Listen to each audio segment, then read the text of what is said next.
Well, hello there, everybody, and welcome into another edition of Cory Comments On. I'm your host, Cory McKnight. You can join me every Friday at 6 p.m. right here on All WNY Radio. Be there, or be square, don't miss it. Join me every Friday at 6, and thank you for joining me here today. It's Friday, November 23rd, 2018. This is kind of the Thanksgiving hangover edition, I guess, of Cory Comments On. Of course, Thanksgiving was yesterday, and of course, today is Black Friday. So really no need to do the National Day or whatever, because it's Black Friday. Everybody knows about that, right?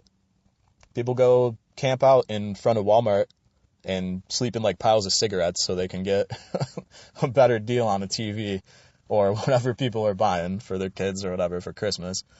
It's just great. I love it. But anyway, if you were out shopping overnight, like one of those poor souls, hopefully you got some good deals. It was like 10 degrees. I don't envy you. And hopefully you're still alive, too, because there's like every year people get like trampled to death on Black Friday just for electronics or whatever. It's crazy, mind-blowing stuff. But anyways, with Thanksgiving being yesterday, I wanted to touch on one particular thing that, as well as Thanksgiving went for me, it was great. It was very good. All the food, very good. My aunt hooked it up. It was great. Thank you, Aunt Janet.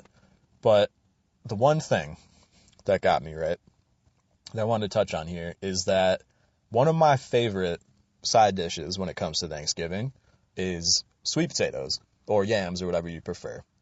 I think last year I might have done a top 5 list of like my favorite Thanksgiving foods or whatever. Yams way up there. Sweet potatoes, they're so good. Essential part of the Thanksgiving spread or whatever. So when time came last night for dinner to be served, doing it like buffet style or whatever, got a big table, big spread, and everyone's going through with their plates, and I was one of the last to go through, and I didn't notice that everybody was coming back with candied yams on their plate instead of just regular old sweet potatoes or whatever.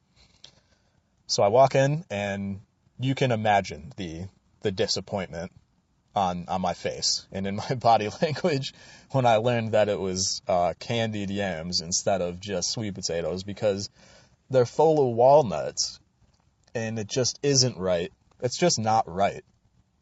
I don't want walnuts crossing over into my Thanksgiving festivities, even for dessert.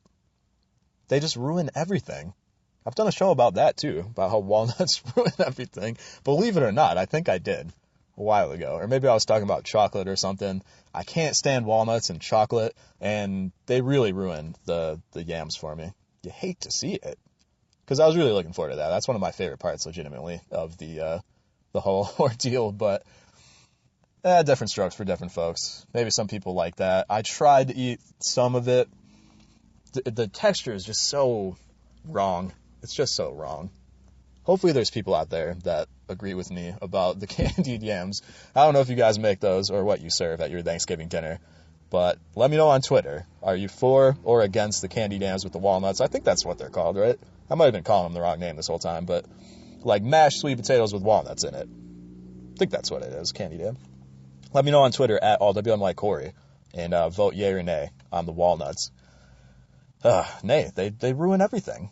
I'm voting nay. I mean, it's my poll, so hit me up on Twitter if you want to participate in that one. I know I have the best, most exciting polls and participation on this podcast. Voting on potatoes. Anyways, another quick thing that I wanted to touch on really on this Black Friday was the famous bird war that Mr. Scott Leffler, the owner of All WNY Radio and News, is frequently reporting about on his show, Here's the Thing. He's always got to get some bird war stories in, and I think it's one of the funniest things. It's been going on for quite a while. I remember I did an interview in the studio like a year ago or something, and we were talking about the bird war, and I was just dying, because he is of the opinion that our fine feathered friends flying around us are evil, and that they're plotting against the human race, and that they want to take all of our things, and they want us all dead, or something like that, right? I mean, I think I got most of the the key talking points and for the bird war here. But I saw a story on Twitter that made me die laughing like even extra, because after all this bird war stuff and some of the crazy stories he's shared on Twitter or talked about on his podcast, I saw maybe the best one, and I retweeted it, so go check it out at allwnycory. A pigeon who was somebody's pet, so a pet pigeon, which I knew was a thing from like Mike Tyson and stuff. He had pet pigeons. He took care of them on the roof or some shit. I knew you could have a pet pigeon, right?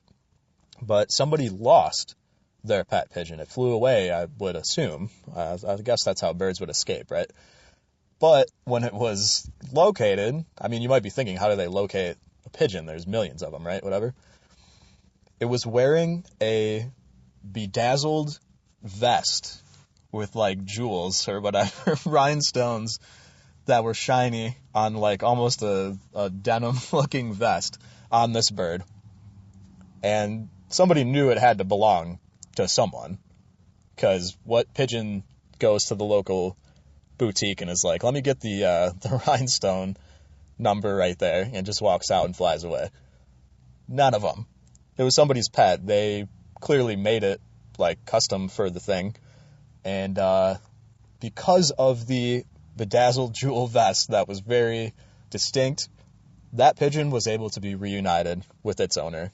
So a good ending here in a bird-related story. But I want to tie it into the bird war because, like I was just mentioning, Scott is of the opinion that they want to take over. And I think this is just another step in the direction of the takeover for birds. I agree. I'm also of the opinion that birds may not be our friends. They may be secretly plotting. And now they are even wearing human clothing to try to blend in more so they can plot their evil genius plots. They are wearing rhinestone vests, flashy stuff even, so that we'll really notice it. The nerve of these pigeons, of all birds, really. It's not just the pigeons. I know they get a really bad rap because they like carry disease and all that. So they're actually part of the bird war. They're spreading disease everywhere and stuff. So not to pick on pigeons in particular, because all birds I think are plotting against us. I agree with Scott. So I thought it was, one, amazing that somebody made a vest like that for their pet pigeon. And two, it's pretty amazing that it was located and then like reunited with the owner. But he may have been out on like a reconnaissance mission trying to gather intel with maybe other pigeons, other species, whatever, of birds. And maybe he didn't want to come back. And his vest was like his way to show his leadership. Like, you know, the army sergeant wears all the pins on the, you know, follow me here. Anyways, what do you guys think? What do you think about the bird war? Are the birds plotting against us? What do you think about the bedazzled vest? Would you get that for your pet, no matter what it is? Just a bunch of shiny rhinestones on like a denim vest. Jesus, where is this country going to? Anyways, let me know on Twitter about any of those things if you want to vote in my stupid poll at allwnycory on Twitter. And of course, you can join me next week here for Cory Comments On, and we'll have lots of updates, I'm sure, on that.